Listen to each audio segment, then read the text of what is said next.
Time capsule. For the first time in far, far too long, everything finally seems to be going my way. I wince even as I think that and look up from my work at the empty library. Everything stays quiet and still. Usually when I tempt fate by thinking that kind of thing, it means something awful is about to happen, but not this time. Just me and a few shafts of late afternoon light coming in through the upstairs windows. A few strains of birdsong drift in as well, and all is right with the world. I'm trying to put the last couple of touches on the ritual we'll be using to patch up the time stream, but my mind keeps drifting back to last night on the lake. I still can't quite believe I did that, or that it worked. Everything that came after that was, what's the best word for it? Amazing? Phenomenal? If this keeps up, I'm gonna need a bigger thesaurus. There's a knock on the door. I wonder when ponies will catch on to the fact that during the day they don't actually have to knock. I live in a public building. It's an interesting phenomenon. I can always tell when ponies are here to see me rather than come check out books by whether or not they knock on the door before they come in. While I'm pondering whether or not the pony mind is capable of fully grasping that the same building exists as both my home and a book repository simultaneously, I call out for whoever's there to come in. The door opens and it's the very mare who was on my mind already. Azalea walks in and comes over to give me a peck on the cheek. "Hey you," she says. "I was just thinking about you," I say, feeling my mouth stretch into an involuntary goofy grin. "Good things, I promise. I wanted to come see what you were up to.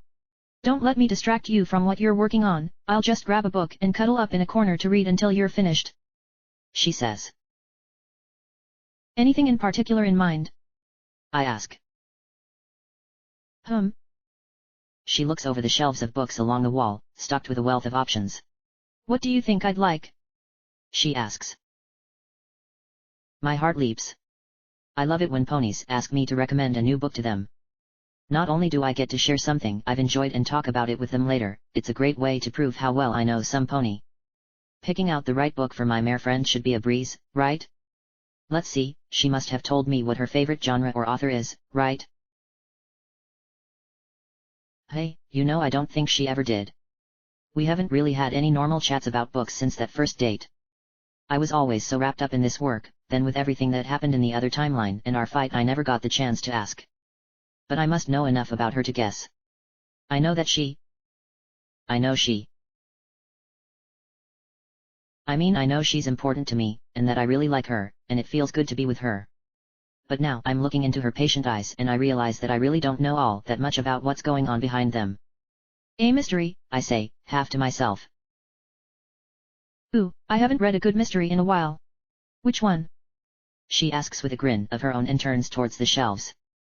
I watch her look, and while that's one question answered about what she likes, it's replaced by a few dozen new ones. I gather enough of my senses to levitate a compilation of stories from a nearby shelf, a safe choice. "How about some Shetland Homes? I really liked The Speckled Harness myself," I say and pass the book over to her. She takes it from me and, true to her word, curls right up in a sunbeam and flips it open, leaving me with my equations and my thoughts. I know she doesn't mean to be a distraction, but as I try to get my mind back to the spell, I find my attention keeps slipping back to Azalea. I look over at her, trying to deduce what I can from what I do know. "You sure weren't this lost for words when you told me you loved me." "You love me? You don't even know me." My own words, that hurtful little barb that I flung at her the other day when I was so angry at her. Was that really just a few days back? It feels like it was at least 2 weeks ago. The reason I knew it would hurt, though, is that there was a little bit of truth under there. Did I go and make exactly the same mistake? "Take a picture, Twilight, it'll last longer. I'll even pose for it if you'd like," says Azalea with a playful little grin. I realize that I've just been caught staring at her while I was thinking. I sigh and push my papers across the table. "Can we talk for a minute?" I ask. Her smile falls away. I know that I'm going to have to be very careful with what I say next. "It's nothing bad, I just realized that I don't know that much about you. I feel like I'm doing this whole relationship thing completely out of order," I say. Azalea raises a wing, an unspoken invitation that I accept. I trot over to her and lay down, letting her drape it over me. "What do you want to know?" she asks. Can we just start with everything and kind of build from there?" I ask. "Where to begin?" Azalea laughs. "Sure. First off, I'm not a Ponyville native either. I grew up in Trottingham. She says. What was your family like? I ask. She smiles again. Well, I didn't have a princess for a full sitter, I can tell you that, she says. It dawns on me just how much of my life is in the public record for any pony who's curious to see. I know Azalea meant well, but little comments like that really drive home just how exposed my past is. Lucky I have this soft and downy wing to hide under here in the present, and hopefully the future too. I'm actually the only Pegasus in my family. My parents and my little brother are all earth ponies. Flower growing sort of runs in our blood. I started working in the greenhouse and in their shop as soon as I was old enough. She says. I nod. Makes sense, plant growing talents usually run in earth pony families. No wonder she gets along so well with Applejack. How'd you end up in Ponyville then? I ask. I came here after I graduated from school. Growing flowers isn't exactly lucrative, although we've always made enough to get by pretty comfortably.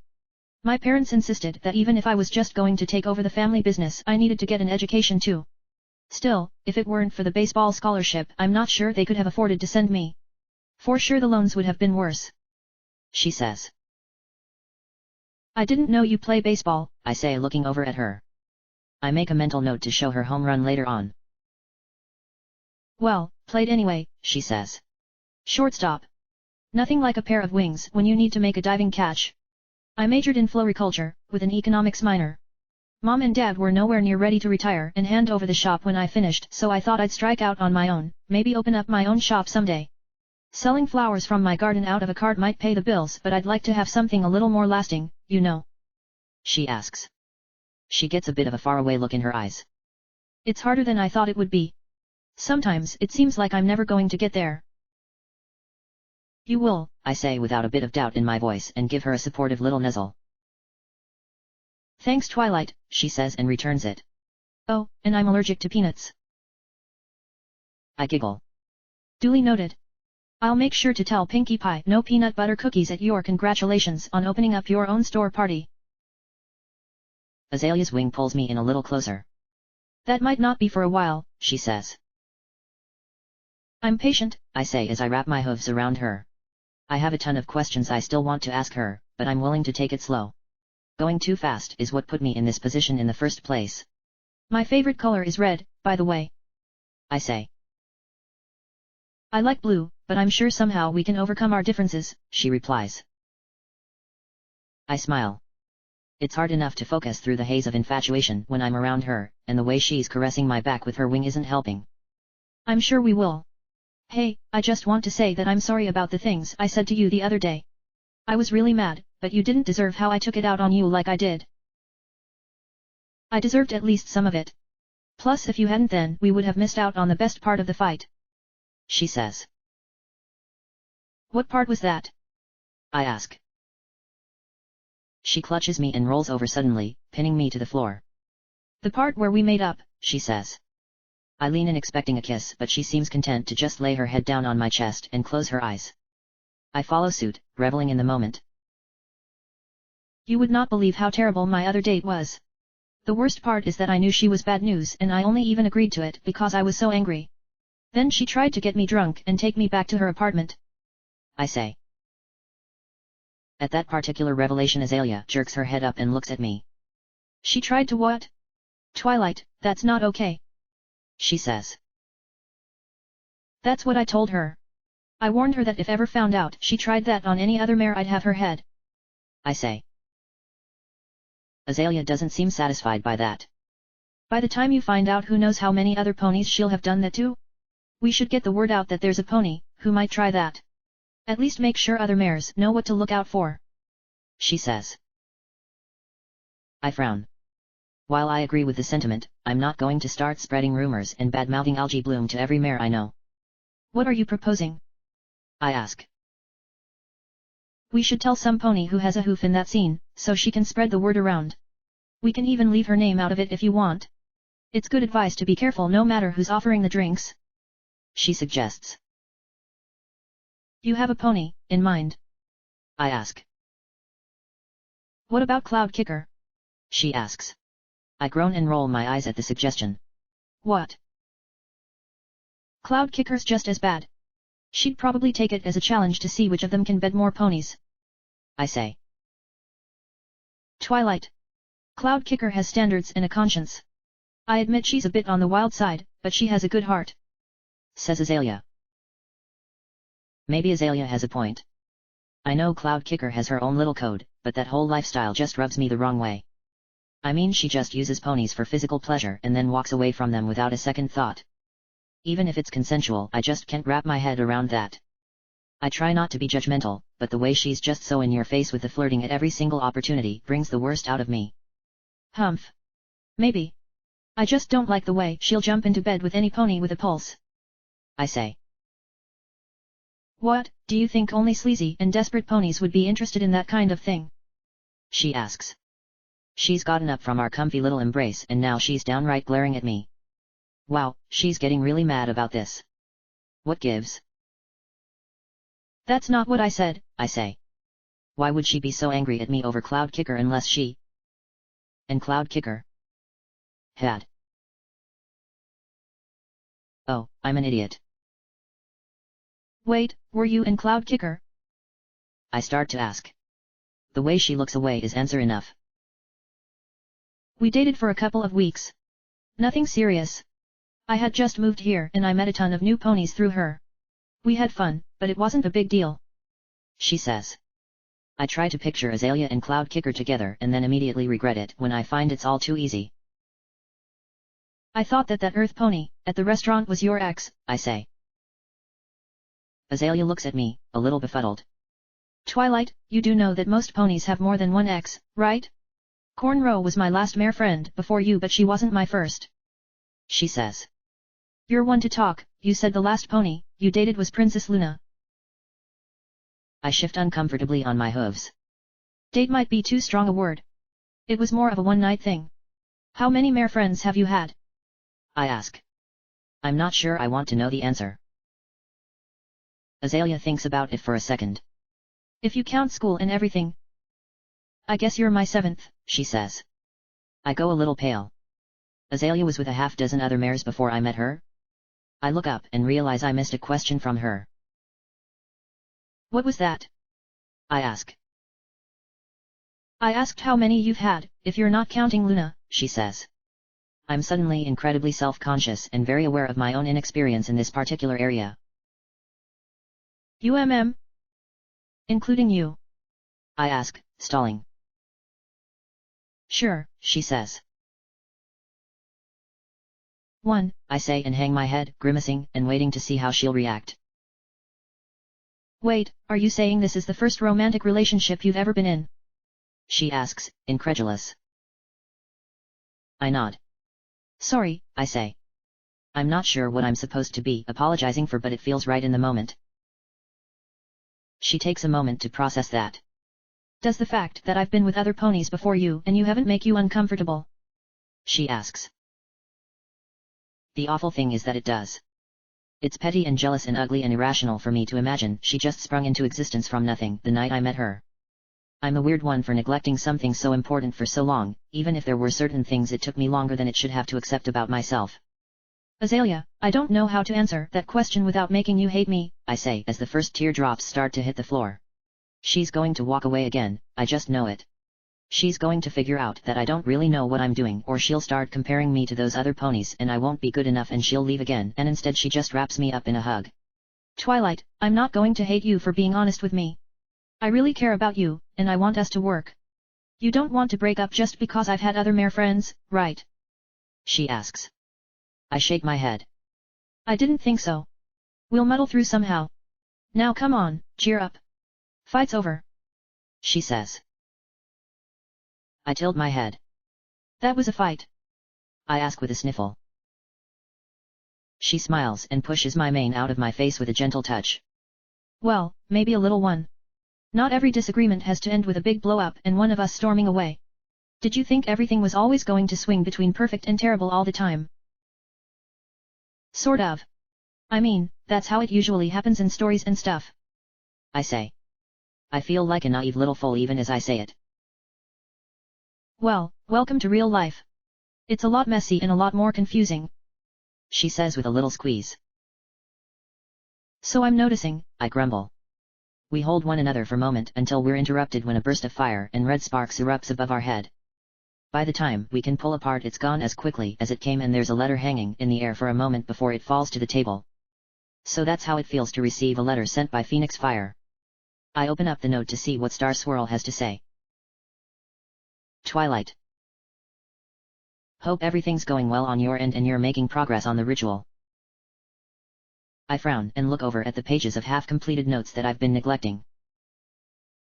I've been working on my part, but the real reason I'm writing is that I've been getting sidetracked by the element of magic. I could spend years trying to figure this thing out, and I suspect that I probably will if I'm bringing it back to the past with me when I leave. Back then, the elements only existed in a more abstract sense. We knew they were there and permeated the entirety of Equestria, and in a pinch the princesses could call them up, but to actually hold their physical representation or vessel or whatever this crown is in my hooves is a little overwhelming. I was reading one of your old friendship reports, the one about the sonic rain boom that connected the six of you when you got your cutie marks. It certainly seems like an unlikely coincidence. Given what I know about the elements and how they rewrite the destinies of their users and their targets, I'm inclined to wonder if it was a coincidence at all. Maybe using the elements against Nightmare Moon retroactively ensured that the bond would be created all those years before? That sounds like a pretty crazy theory, but I can just tell that there's something more going on. You've gone on at length about the connections between friendship and magic, kudos on that, by the way. Brilliant stuff in some of those reports, and if the rain boom wasn't a coincidence then it would suggest a similar connection between destiny and friendship. It doesn't seem like that much of a stretch to believe magic and destiny are intertwined somehow as well. Anyway, the upshot of all this is that it'll be a few more days before I'm ready for you girls to come to Canterlot and put this thing to rest. Just let me know when you're done with your part and send me your final draft so I can start putting them together and make sure everything's in order. Your friend, Star Swirl. What does all that stuff about destiny mean? Asks Azalea, who's been reading over my shoulder. I shrug. Probably nothing. Star Swirl never published anything about the elements of harmony that I know of, so it's likely just a dead end. I'm not going to risk telling him that, though. So do you need to get back to work? Sounds like I have longer than I thought. A couple more hours and I'll be all done here. I can probably knock the rest of this out later tonight if you want to go do something for the rest of the afternoon. I say. I make up my mind, it's time to rip off the bandage. Let's go see Cloud Kicker. Azalea looks a bit surprised by the suggestion. Are you sure? You don't have to prove anything to me if you'd rather not. She says. No, I want to. Besides, she's obviously still some pony that you trust and care about, and a friend of yours is a friend of mine. I should at least give her a chance. I say and lean over to give Azalea a peck on her cheek. We head out the door together and make the long late afternoon walk across town to where Cloud Kicker lives, chatting away. Azalea suggests that after we're done at Cloud Kicker's we swing by a particular deli for a quick dinner together. My stomach rumbles in agreement and I realize that I forgot to eat lunch earlier, so I'm certainly game. Azalea knocks on Cloud Kicker's door. Last I heard, both the original Cloud Kicker and her doppelganger, who used to be a changeling, were living under the same roof. The elements of harmony were pretty thorough when they transformed the invading changeling army into the ponies they had been duplicating. While the changelings still have all the memories of their former life, they also seem to have taken on the personalities and even some of the memories of the ponies they became. Given Cloud Kicker's proclivities, I'm sure the arrangement is suiting both of them just fine. Cloud Kicker opens the door and confusion turns to delighted surprise as she looks back and forth between Azalea and me. Azalea, Twilight, hi. I didn't know you were coming by. She says. Azalea gives her a small hug, and if Cloud Kicker notices that I'm glaring daggers at her, she doesn't say so. Hi Cloudy. We were just hoping to talk to you and Kiki if you have a minute. Is she home? Asks Azalea. Cloudy and Kiki? Yeah, come on in, says Cloud Kicker, stepping inside to let us pass. We follow her to the living room where the other Cloud Kicker is sprawled out on the couch reading a newspaper. She looks up as the three of us enter, eyes darting from one to the other. After a moment she gets a playful look in her eyes. I like where this is going, she says with a grin. I bite back a snippy retort. Azalea chuckles. Not a social call, Kiki, at least not like that. Twilight has something important to talk to you about. I look back and forth between the two Cloud Kickers. They seem identical to me. So one of you goes by Cloudy and the other one's Kiki? How'd you guys decide to start doing that? I ask. Cloudy speaks up from behind me. Well, it turns out that Kiki has this one spot where if you put a hoof on her inner thigh, her back leg starts to. I hold up a hoof to silence her. Please stop explaining now, I say. Cloudy complies. Twilight, tell them about your date with Algae Bloom last night, prompts Azalea. I wonder if this was a good idea. The first part is hard to get through, and I skip over some of the meaner things I said during our fight. Each time I think I can't keep going, Azalea gives me a supportive little smile and a nod. It's easier once I get to describing the date itself though, remembering how Algae treated me. Both cloud kickers look as serious as I've ever seen them by the time I'm finished. So I was wondering if you could let your regulars know that she's out there. It would mean a lot to me, says Azalea, summing up the reason we came over. Cloudy and Kiki look at each other and exchange a small nod. Yeah, we'll take care of it. In fact, I think we'll have a very frank discussion with Ms. Bloom about respect and consent. Besides, if Twilight wanted a drunken rebound fling, I have dibs, says Cloudy. If Cloud Kicker had said something like that to me about Azalea, I'd be really upset, but Azalea just laughs it off. I guess she's just used to it in a way I'm not sure I'll ever be. Thanks, Cloudy, she says and extends a hoof for Cloud Kicker to tap. Cloudy bumps it and extends a foreleg to give Azalea a chaste little hug. I jump up from where I've been sitting, my head spinning. I want to protest, but I'm not sure what to say. Coming here was my idea, and it's not like Azalea's actually said or done anything wrong. The other three mares are all looking at me, curious. Would you mind if I went and grabbed a glass of water from your kitchen? I ask, lacking any better excuse. Azalea frowns. Go ahead, Twilight, it's just through there, says Kiki. I turn to go as quick as I dare. I get into the kitchen and let out a long and ragged breath. My heart is beating a lot faster than it should be. I run the water from the faucet and splash a little on my face to calm myself down, then pour a glass of it and take a long sip. Pour me one too, would you? Asks Cloud Kicker's voice from behind me. One of them must have followed me from the living room. I take down a second glass and fill it before using my magic to pass it to where Cloud Kicker is waiting. She takes a sip of her own. So you and Azalea, hey?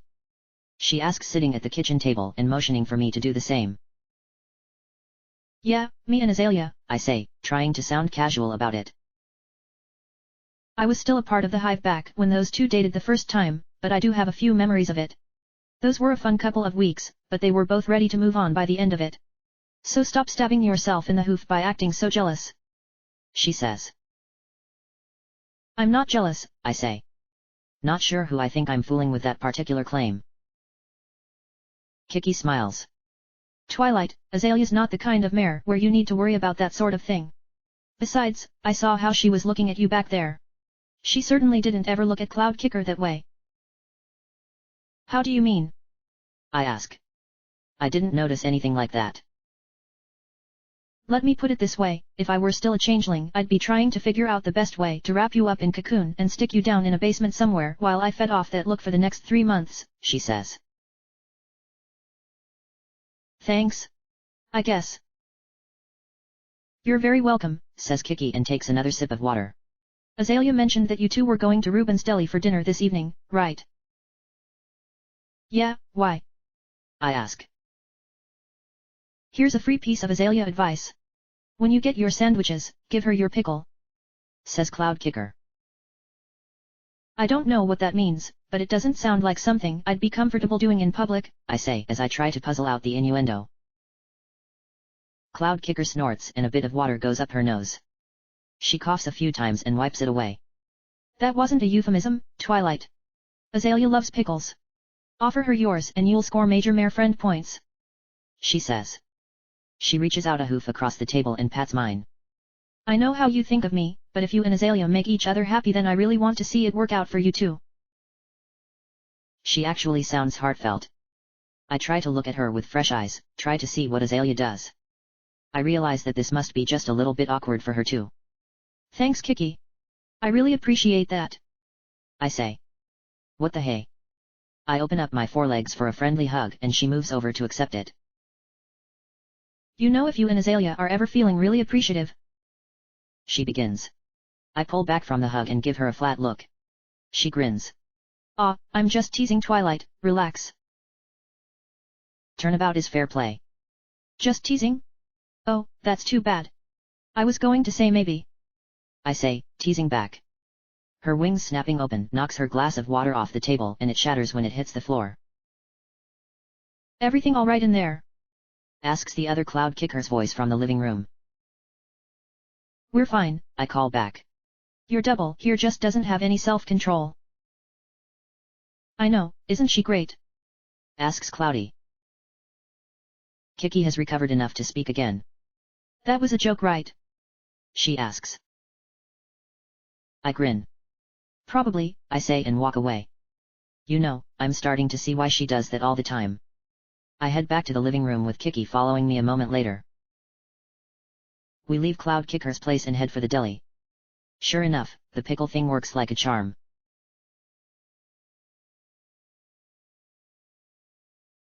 Finally. The ritual is done. Every fact and figure I needed to decipher is obliterated in one last caffeine-fueled marathon of a study session. The sun is just peeking over the horizon as I dot the last square root of -1 and cross the final label on the time axis of a graph.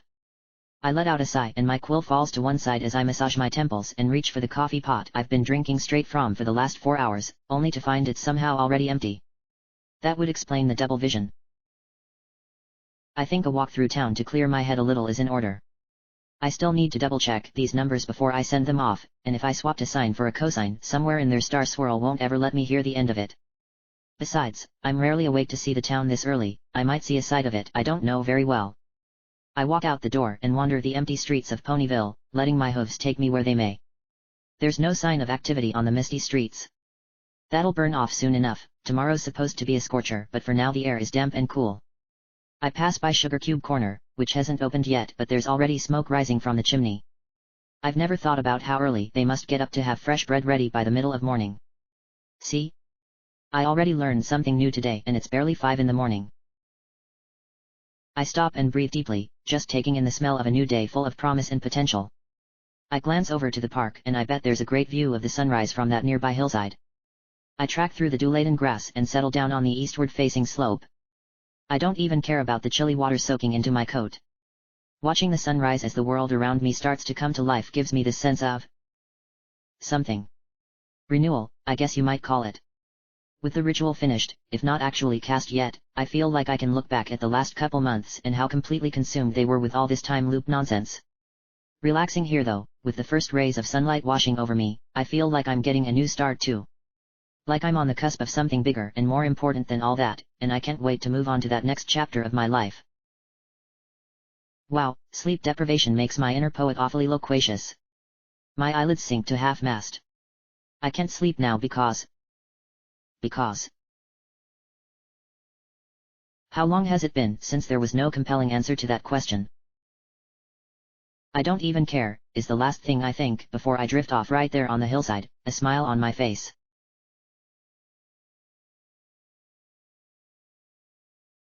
I'll miss you, I say. I'm getting a few embarrassing looks from passers-by and the other ponies on the train platform. When I'm with her I take them as a compliment, rather than something I should be humiliated by. It's not too late to change your mind, you know. Come with us to Canterlot. Azalea laughs. How many times do I have to say maybe next time before you stop asking? She asks. You could meet the princesses though. You'd really like them and I bet they'd like you too. You don't have to worry about it. I say. Twilight, if you put me in the room with the princesses I'd be meeting your mentor, your last mare friend, and the 2 rulers of Equestria all at the same moment. I'd be an idiot not to be a little worried at that prospect. She says. Go and be amazing with your friends, I'll be waiting right here for you when you get back. Come on Twi, train will be leaving any second, says Applejack. I guess I've stalled long enough. Try not to miss me too much, my little grounding wire, I say as lean in for one last hug. You neither, my little water walker, she says and returns it. Now get going. I jump on the train right as it starts to pull away from the station and wave goodbye to her until she's out of sight. I turn around to see 5 grinning faces watching me from further inside the car. What? I ask even as their grin spreads to me. Nothing, insists Rarity although her grin doesn't fade. We're just happy that you're happy. Now come, we saved you a seat. We trot further into the empty train car and settle in for the ride. Pinky slides into the seat next to me. So, she says, suggestive. Start talking. Tell us all about you and Azalea. I wanna hear about the hugging and the smooching and what you two talk about and what she had for breakfast yesterday and... Oh, cries Rainbow Dash. The five of us look at her. I guess that's one way to bring a conversation to a screeching halt. 3 days, Twilight.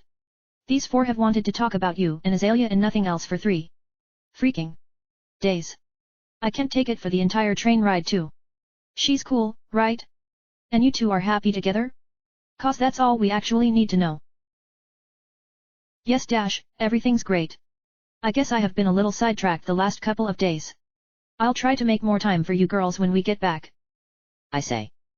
I hope I haven't been neglecting them. I certainly didn't mean to. It's fine, dear. It's perfectly natural for a new couple to spend a lot of time together, even more so because she's your first. Some ponies just don't appreciate romance, says Rarity with a glare at Rainbow Dash before she turns back to me. But you do. That scene on the lake sounds like was absolutely divine. I wish I'd seen it myself. I frown. Did Azalea tell you about that? I ask. I know I didn't. Oh, a little bird told me and I didn't know you didn't want me to say anything. A blue jay, actually, says Fluttershy. Did it really happen that way? Not that I'm calling my little friend a liar, of course, but I did wonder if he was exaggerating just an eensy bit. He was saying some things about a weather vane that I don't think are physically possible. You know, Rainbow Dash is right, I say. Dash, what did you want to talk about? How awesome it's going to be to save the world again. Do you think the princess will let us design the stained glass window? Or do you think we'll just get another medal? She asks. I roll my eyes and look out the window at the passing countryside. I don't think it's really that kind of world saving, Dash, says Applejack. Besides Twilight did all the work, why would they put us on there? Hey, I helped. I was there for, like, moral support and stuff. Besides, I'm too awesome not to be on the window. What else are you going to put on there, a bunch of math problems? We gotta punch it up a little so if ponies ask us about it we don't just say oh, Twilight did her homework really hard and saved all of time, I mean who's going to be impressed by that? Don't jinx it, Rainbow. I want to cast the spell and be done with this before we start celebrating. I say. I'm completely confident that the spell will work just fine, but I've been wrong about that kind of thing before. Besides, what about Star Swirl? He can't even tell any pony back in the past what he did to help or it might create a paradox. I know he told Celestia a few things, I remind myself to ask her about that once the summoning spell's been dismissed and the loop is closed. Wow, that is rough, says Pinky. We'll just have to remember how much he helped even better to make up for it. About Star Swirl, he does seem like a gentle colt and I stand by what I said about being his friend, but if I'm being honest I don't think of him the way I think of all of you, says Rarity as she runs a hoof absent-mindedly over Humane, smoothing a few hairs jostled out of place by the vibrations of the train under us. I hope it's enough to, well, count. I nod. I thought about that too. We don't need the full power of the elements for the spell, in fact it's safer not to use them at their maximum capacity. It should be enough. Is that how they work? Asks Fluttershy. I mean, if we become even better friends than we are now will they get better somehow? I shrug. I don't really know. The elements are strange. I've never been able to figure them out exactly, and Celestia says that it's not worth worrying over. It's not like I can take them apart to see how they work, either. They're too important to risk any sort of experiment that could damage them.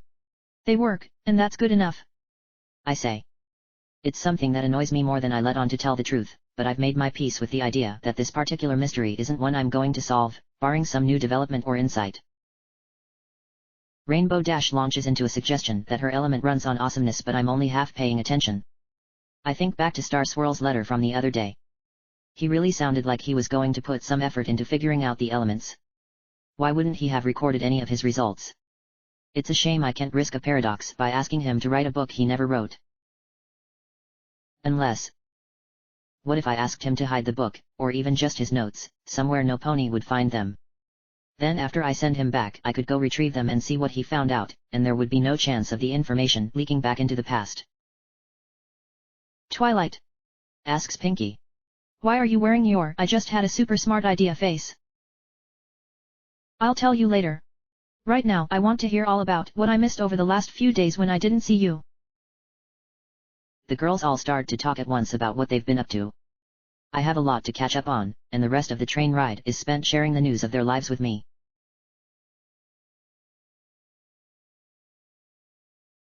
There's a chariot waiting for us at the train station to take us straight up to the palace. Well, I could certainly get used to this sort of treatment, says Rarity. All of our adventures should be this refined and debonair.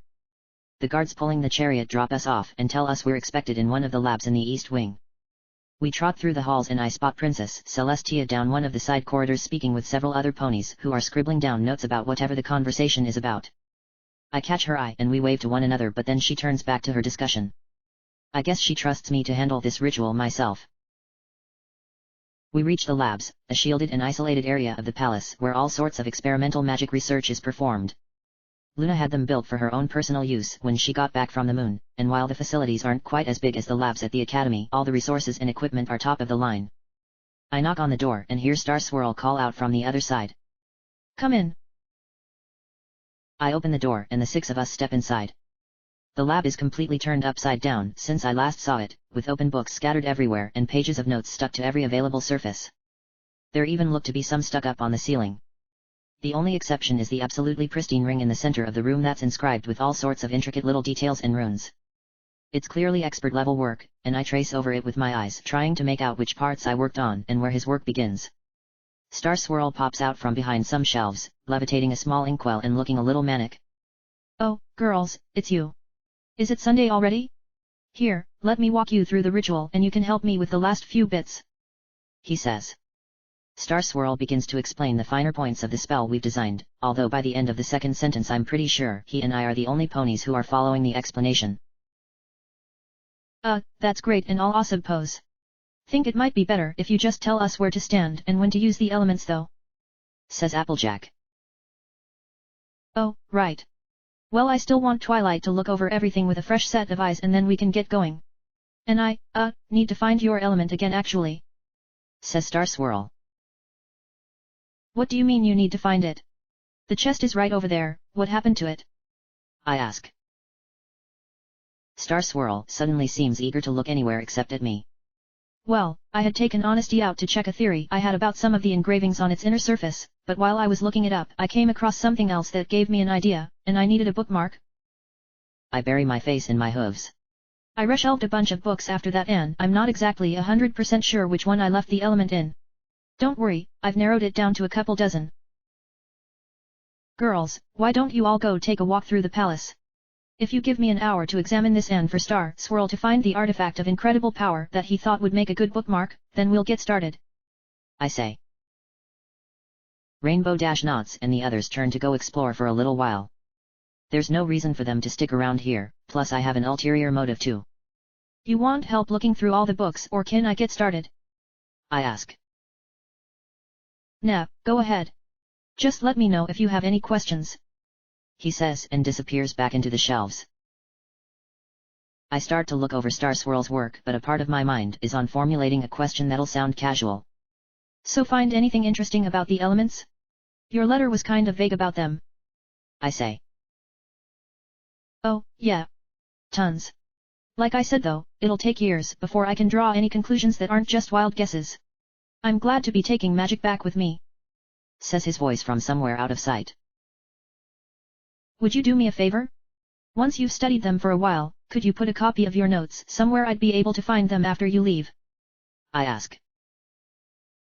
Star Swirl leans out to look at me, frowning. I figured if I found anything really important I'd publish it, he says. Oh, well, it's not the same as having the original notes, you know. I say, hoping he'll buy it. If you'd rather not, that's fine. He narrows his eyes and looks at me for a long moment, but finally he shrugs. Sure. I know just the spot where no pony will find them. Where are your quarters here in the palace? Any chance they're in the loft of the North Tower? He asks. Yeah, how do you know? I thought that Celestia might have put you up in my old room, both of us being her student and all. Did you ever find the hidden cubby in the southwest corner I put in? There's a hidden cubby. I ask. Ha! I knew that illusion spell would hold. It's the third row of stone up from the floor, about 4 steps from the column towards the door. I used to hide stuff in there all the time. Poke around, and now that you know it's there, it shouldn't be hard for you to spot. I'll make sure there's a decent stasis spell over it, too, so the pages don't crumble to dust the instant you touch them. He says. He sits on the floor and sighs. Time travel gets so frustrating sometimes. Now I know that decades worth of work are sitting in that cubby right now and I can't just go up and read them. Twilight, will you promise me that you'll put them to good use? I know there's something you aren't telling me about my research and I know you probably have a good reason, but this stuff is important. I can just feel it.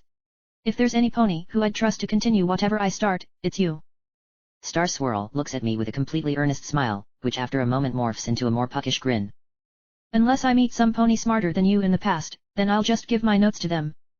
The book I chuck at him in response barely misses his head, just as planned. It does, however, knock down another book from the shelf it hits, which falls open and drops the element of honesty onto the floor. Hey, there it is, I say and levitate it over to join the others in the chest. And yes, I promise. Whatever's in those notes, I'll look into it. Thanks, he says. The moment passes and he walks over to the circle to talk shop again and go over his work. I poke and probe at every possible objection or flaw I can think of with the spell until I'm absolutely certain that it's sound and the others have returned from wherever they wandered off to. Alright. Let's get this Timmy-fixie magic thingamajigger started, says Pinky, digging out the element of laughter and fastening it around her neck. The others did the same and Star Swirl takes out the crown that's attuned to him while I move into position on the other side of the circle. I cast a few quick little protection spells and even a good luck spell on myself, a spell that I've never been able to empirically verify as having any actual effect on probability. It's just a little charm that Celestia used to tell me brought good luck to little fillies who were worried about upcoming tests, but it always makes me feel a bit more confident and at this moment I'll take whatever edge I can get. Star Swirl is explaining to the others what he'll need them to do, but I'm running through the steps of the ritual that I prepared and memorized over and over again. I know this spell like the back of my hoof. Soon it's time to finally start. I'm so ready to get this over with at last. I nod to Star Swirl and the element of magic on his head begins to glow. The other elements begin to glow themselves in reaction. I don't see much of what happens after that, because as the first trickle of power from Star Swirl enters the spell I'm caught up in it and nothing happening over there matters to me anymore. Even though I prepared myself for it as best I could, the sensation is incredibly overwhelming as I suddenly feel myself in each of those time loops again, but like I'm a detached observer rather than actually reliving it. I furrow my brow and try to tease out an individual one, and as I get a firm grip of it there's a pulling sensation. I blink and suddenly I'm in the streets of Canterlot, watching another me dressed up in a cocktail dress and wielding a chainsaw against a pack of changelings to devastating effect. I think I remember this loop. If I'm right, there's going to be a changeling coming out from... Yep. Ooh, right in my neck. I remember how much that hurt, although only momentarily. I find it a little odd that watching myself being brutally murdered doesn't really faze me, either as a side effect of the spell or because I've gotten just that cynical. I'm hoping it's the former. Now for the tricky part. I envision myself finding the thread of this timeline's existence and fastening it to my tail.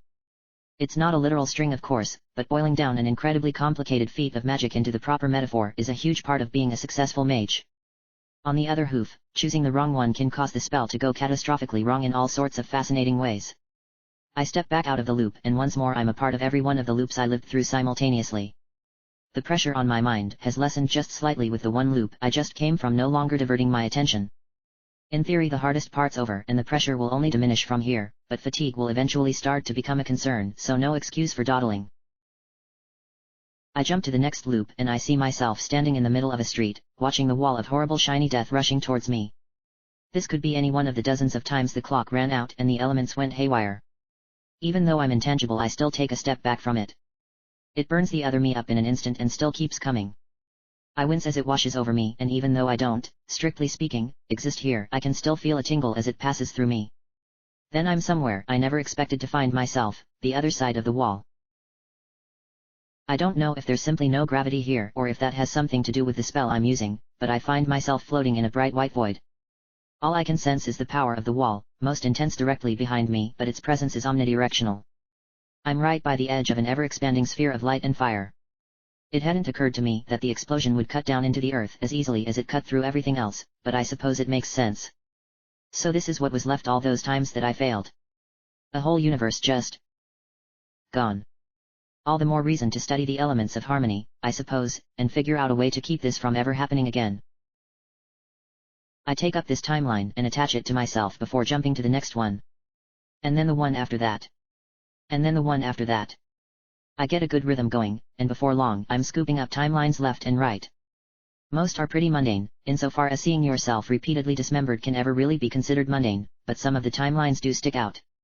Some are hard to take for reasons that have nothing to do with the violence, seeing Celestia return to a besieged Canterlot right after losing Luna to the changelings and discovering my broken body at the base of a tower is probably going to haunt me for a while, and some are actually a little uplifting, if embarrassing, to watch. That's the face I was making while I was banging Luna. Dragging myself from one to another is starting to take its toll, though, and I don't have time to linger in many of them. I can't tell if I've been inside the spell for seconds or hours, but eventually I have all the possibilities rounded up and attached to me. Now for the last step. I picture myself pulling and twisting all the different threads into one, and tracing them all back to their common origin point, the library where I cast the loop spell in the first place.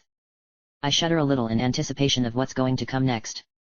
I take a deep breath, briefly wondering what I'm breathing, exactly, and with a single cut sever every one of the strands from the timeline I'm in now. The backlash hurts. A lot. It also breaks my concentration and the spell ends as my eyes snap open. I'm back in the library with 6 pony-shaped fuzzy blobs hovering over me. How you feelin', Twi? Asks the orange one. Tired, I say. It's true, I feel absolutely and completely drained. How long was I? Only like 5 or 10 minutes, says the light blue one, although there are a few hints of a bunch of other colors around the edges. Gonna take a nap now, Kay? I ask. I'm unconscious before any of them can answer.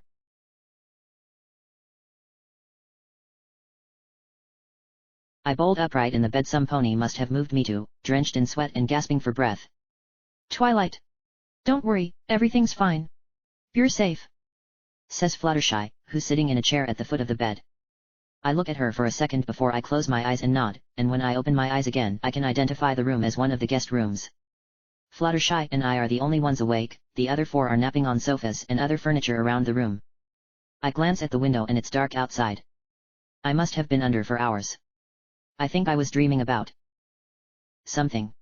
I can't remember what though. Jumping between all those different realities has given me a splitting headache. Just lie down. Princess Celestia says you pushed yourself much too hard with that spell, and you've been unconscious all afternoon and evening. You need to rest now. So bright, I say, even though I'm only vaguely aware of why. So bright behind the wall. Even when I closed my eyes, it just kept coming through. So much nothing. SHH. It was just a bad dream. Just close your eyes now. Luna says she'll make sure she's watching over you tonight and we're all taking turns staying up in case you need anything. She says. I lower my head back down to the pillow, and even though I'm still exhausted, sleep proves elusive. Too many awful memories dredged up by that spell.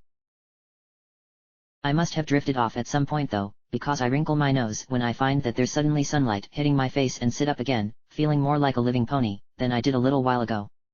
Yay, you're awake, says Pinky. I look around and it seems that I'm the last one up. If you hurry we can still get breakfast.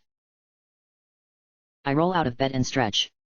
We head down to the dining room, and even though it's mid-morning, late enough that we have to hurry to snatch up a plate full of food before the serving trays are cleared away, Luna is still awake and chatting with Star Swirl and the others. Hiya Princess! Shouts Pinky, entirely too cheerful. I'm not that awake yet. You're up late, or maybe you're up early, or maybe you're up both. It is unnecessary for me to sleep every day. I thought I'd pull an all-dayer and spend a little time with you all to congratulate you for solving this issue. She says. And by you all she really means Star Swirl. It suddenly occurs to me that if the timeline is fixed there's nothing keeping me from sending him back to the past. In fact, the longer he's here the more likely it is he'll accidentally learn something he shouldn't. But then I see the way Luna is looking, staring at him anytime he looks at any pony else, like she wants nothing more than to commit to memory every single moment she has left in his presence. One more day won't hurt. It doesn't. The 8 of us actually have a really good time together. We even managed to drag Luna out of the castle that afternoon for some sightseeing and shopping around Canterlot. Of course she's the center of attention wherever we go, but eventually the other ponies get used to her presence and stop the constant groveling. The day absolutely flies by, and by early evening we reach a consensus that it's time to go back to the castle. Star Swirl gives our friends a goodbye hug as each of them wish him well, and at his request he and I go to Celestia's private office. The princess is at her desk filling out some paperwork, but puts her quill down when we enter. Star Swirl, Twilight, what a pleasant surprise. Thank you both for all your hard work these last couple of weeks. I know it's been disruptive for both of you, but it was wonderful to see you again after so long. I'll cherish the time we got to spend together, and I know Luna will as well. She says. Thank you, Princess. It's been interesting. I'm sorry I won't be able to tell you very much about it when I get back to the past, says Star Swirl. He bows his head for a moment. Something happens between us, doesn't it? It isn't really a question. Celestia looks away. You know I can't answer that. Star Swirl nods. I do, and I don't know what it will be, but... He walks over to Celestia and gives her a hug. You're a great mentor.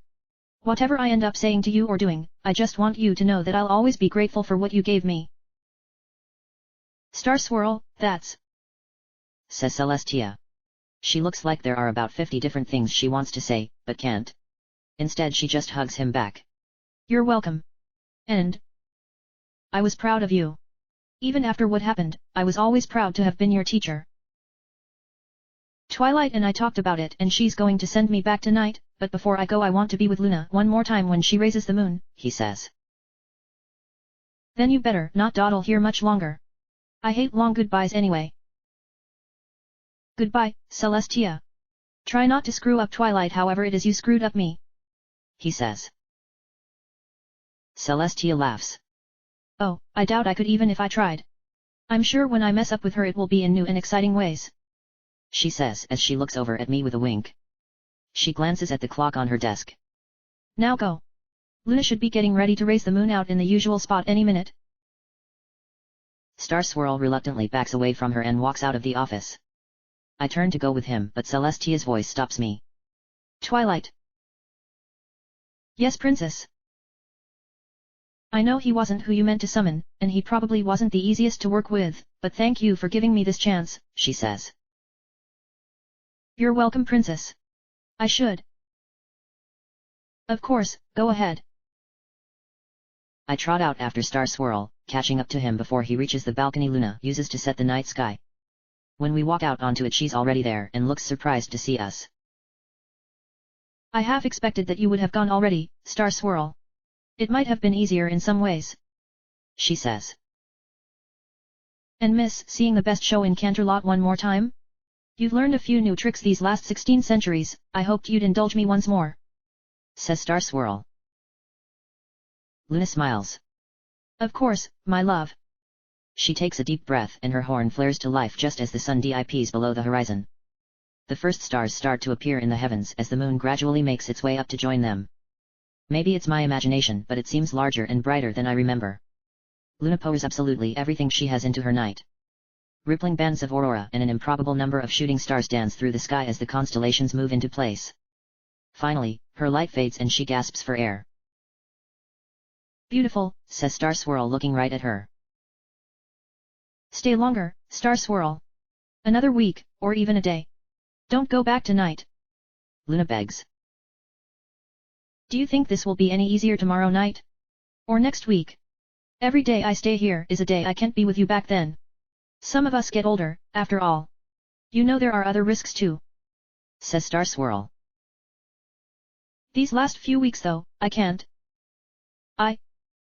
Luna runs out of words and instead darts forward, grabbing Star Swirl and pulling him into a long and desperate kiss. It seems to go on longer than should be possible. Maybe it does, alicorns can go a surprisingly long time without breathing when they choose to. I sort of feel awkward just standing here by the third or fourth minute. Luna's tears start to flow in the final few seconds of the kiss, and it ends in a small sob. I never forgot you. 1600 years and I never forgot what we had together. I don't want to say goodbye again. The first time wasn't. Hey, no spoilers remember?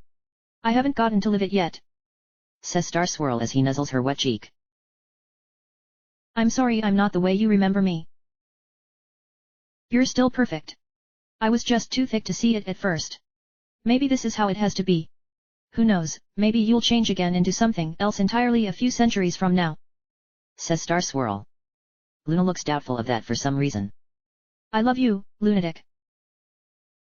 Luna bursts into tears again, squeezing Star Swirl against her like she can keep me from sending him back if she holds on tightly enough. Finally her grasp lessens and Star Swirl steps away. Goodbye, she says with a sniffle. Goodbye Luna. I'll, see you in the past I guess. Says Star Swirl. Twilight, I need to grab a few things.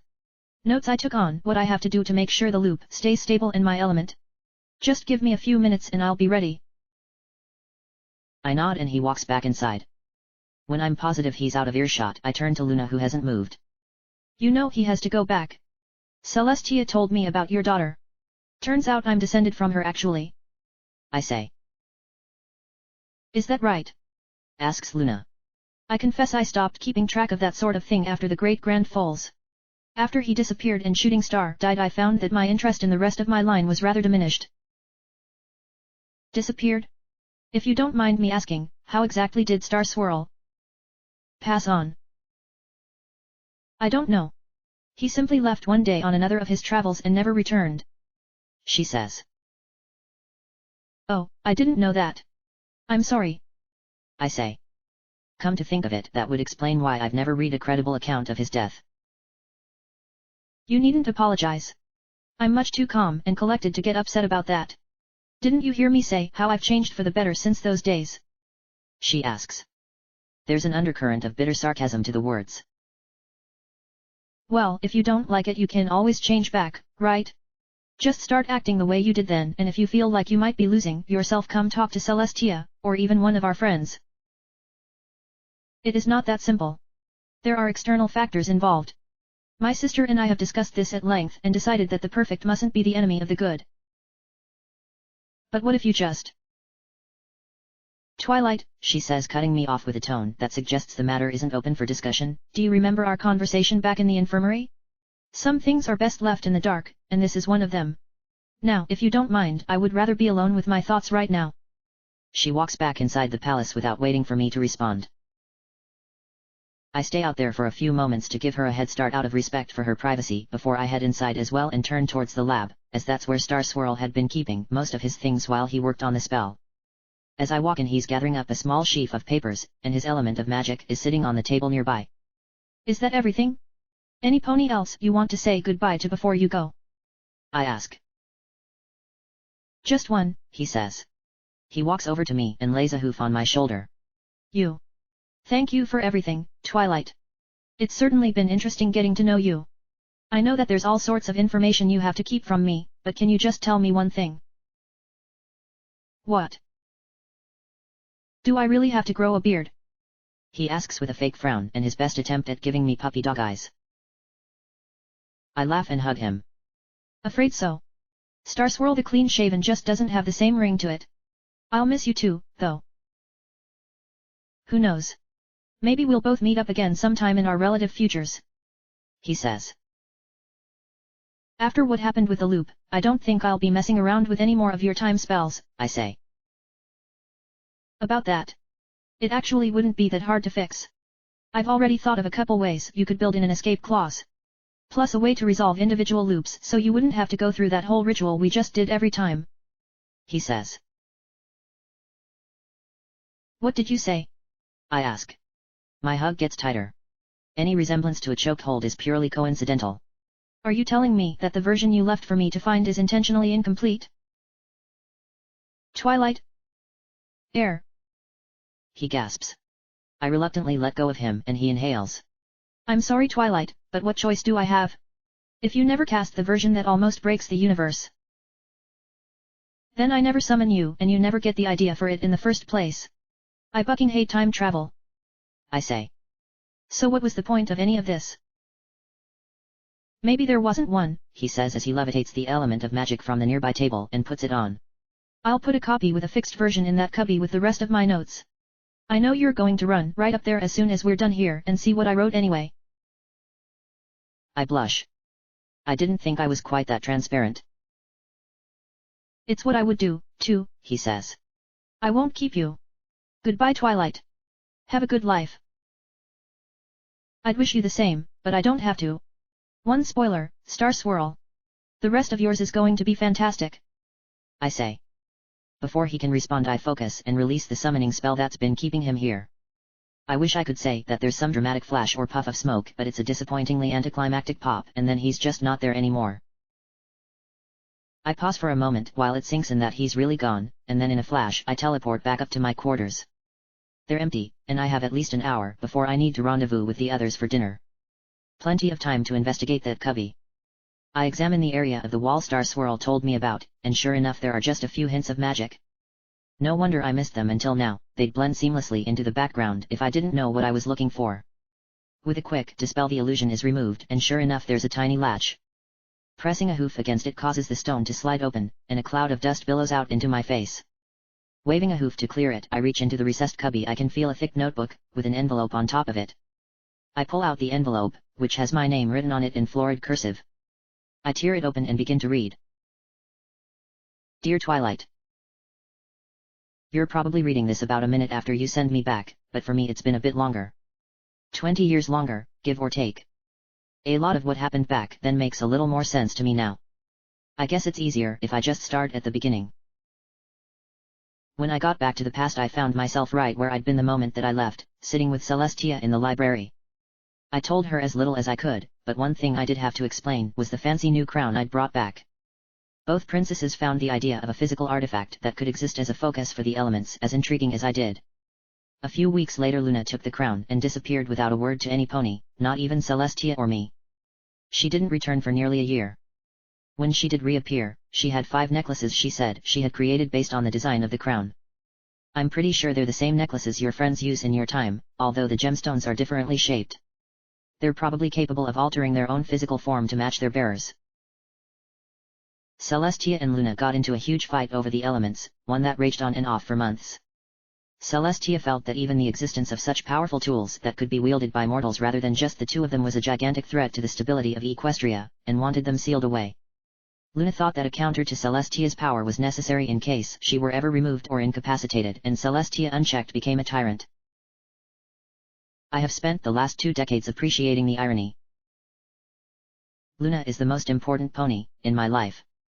We have a daughter, about 15 now, and quite the magical prodigy herself. I almost named her Twilight Sparkle, but Luna knows that name from the nightmares I've had about the other timeline. Instead I picked Shooting Star, the alias you made up for me when you were trying to hide who I was from the Changeling Queen. It reminds me how different the same pony can be when they're at their best versus their worst, and to try to be a bit better myself. I hope you don't mind. I have to know what the elements are going to do to her, how they changed her between now and your present. I studied the elements obsessively, and that's what led to my falling out with Celestia. She didn't even want them to exist at all, and of course I couldn't tell her why it was so important to me. I'm glad that you're getting this copy of my research, because I'm pretty sure that once I'm gone she's going to have it suppressed. I bet you've never seen it in your time, have you? That's what you didn't want to tell me. I'll keep looking into it, and I'll try to keep these notes as up to date as I can, but it's more important they aren't found until your time. Despite all that, you were right. My life has been fantastic. I've seen and done things that no pony else ever has, and helped ponies overcome what should have been insurmountable odds and dangers. Still, I never quite managed to find the kinds of friends that you have. I guess I just don't have the knack for it the way you do. Cherish them. Thank you again, for everything. Your friend. Star Swirl the Beard Star Swirl. I put the letter down, thinking about what I've just learned. It explains a lot. Not everything, I feel like there are still a few loose ends and details that I can't quite put my hoof on, but maybe that's just how it'll have to be. Maybe not everything in life has a satisfactory answer, or at least not one we ever get to learn. The important thing is that this is over and both of us, 1600 years apart, got our own happy ending. That feels like enough of a conclusion all by itself. The dust cloud has settled and I send a little light into the dark cubby. That's odd. It looks like there's another envelope in there. I pull the other envelope out and I'm assailed by the smell of decay and rot. The paper's in good condition, but it's covered in some sticky red-brown splotches. Some of it comes off on my hoof and I give it an experimental sniff before immediately pulling my face away. That's where the smell is coming from, alright. Is that drying blood? If the cubby was airtight and the stasis spell worked. I rip open the new envelope. It's another letter, this one scrawled in much shakier writing. Twilight. Star swirl again. Don't have long before I have to get out of this timeline. We were wrong about the elements. They aren't tools. They're the users, and we're the instruments. They're intelligent and they have an agenda, and I don't think it's one that's good for pony kind. That alternate timeline with you as a changeling queen isn't the only one they've created. The interference of the time loop spell just kept them from separating cleanly, and it's the first one we could detect. There are so many others, if we can get to them before they're destroyed too. Tried to leave a few hints, but probably wasn't subtle enough because they're onto me. Remember madness and death. Check page 247. And don't share this letter with any pony. There are coordinates on the back of this letter with where I'm going next. When you think you're ready, come meet me there.